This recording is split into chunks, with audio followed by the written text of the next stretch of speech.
The jungle of New Guinea didn't just hide the enemy, it hid the simple truth of the battle. It was August 18, 1943. Sergeant Mitchell Paige Jenkins could hear the whispered fear of his comrades. 4 Marines already lay dead on the ridge, picked off by an invisible enemy. The orders from Lieutenant Fitzroy were clear. Advance in 30 minutes, following the textbook ground protocol. Jenkins knew that order was a death sentence. He understood the geometry of the jungle. The shots weren't coming from the ground. They were coming in at a steep, downward angle. The Japanese had committed a tactical heresy. They were operating from elevated firing platforms in the canopy, making them invisible to every Marine following standard doctrine. "Sir, they're in the trees," Jenkins pleaded. Fitzroy A.S.'s reply was the rigid voice of the institution. "Marine snipers operate according to protocol. We don't climb trees like damn monkeys." Jenkins had to choose between his career and his conscience. He chose his conscience. "With respect, sir, if we go up that ridge according to protocol, we'll all be dead by sundown." He slipped away toward a massive banyan tree, the image of the squirrel platforms he'd built as a boy in segregated Mississippi, steadying his unauthorized ascent. Jenkins's defiance wasn't rash. It was the product of a lifetime. Growing up in Greenwood, Mississippi, he was a math prodigy who learned ballistics by hunting. While his peers hunted from the ground, young Mitchell built crude perches 50 feet high, realizing that elevation gave him supreme visibility and a trajectory advantage.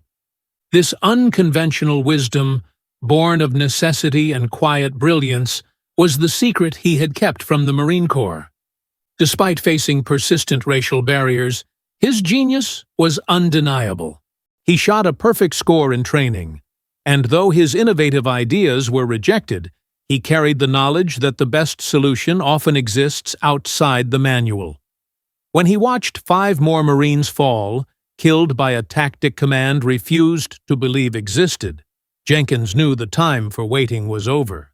The climb itself was an act of pure desperation, his Springfield rifle snagging on the thick aerial roots. 50 feet up, sweating and exposed, the chaos below gained a terrifying clarity. Through his scope, the battlefield transformed. The impenetrable jungle resolved itself into patterns. And there it was, a crude platform of woven branches, perfectly camouflaged, with a Japanese sniper lying prone, aiming at the pinned-down Americans. The enemy had exploited the fatal flaw of U.S. doctrine. Jenkins took a breath.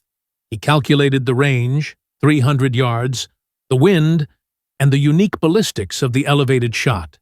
He squeezed the trigger. 1 down.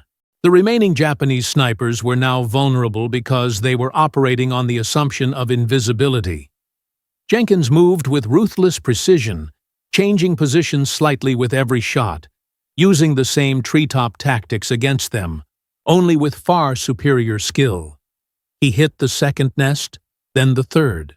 On the ground, Lieutenant Fitzroy watched in stunned confusion as the enemy fire diminished shot by shot.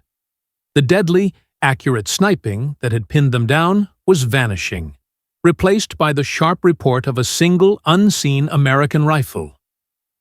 After 20 minutes of methodical work, the ambush was broken. Fitzroy, humbled, gave the order to advance. By the time the afternoon was over, Jenkins had neutralized 17 enemy snipers. Later that day, he spotted and eliminated a flanking maneuver of 10 Japanese soldiers, bringing his confirmed count to 27. When he finally descended, expecting the handcuffs of a court-martial, he was met by a stunned Fitzroy. "You disobeyed a direct order, Sergeant, and you saved this entire operation." The final confrontation was with the legendary Colonel Louis Chesty Puller. Puller listened to the story of the angle of fire and the Mississippi hunting wisdom. "Simple wisdom," Puller remarked. "Sometimes the best tactical innovations come from outside the manual.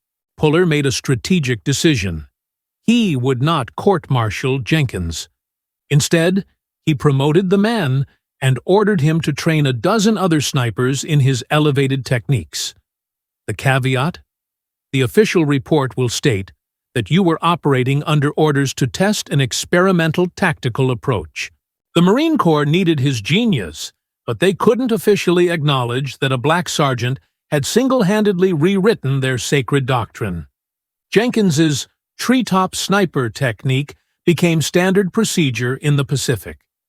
Japanese morale plummeted, and their captured soldiers confessed to death from above.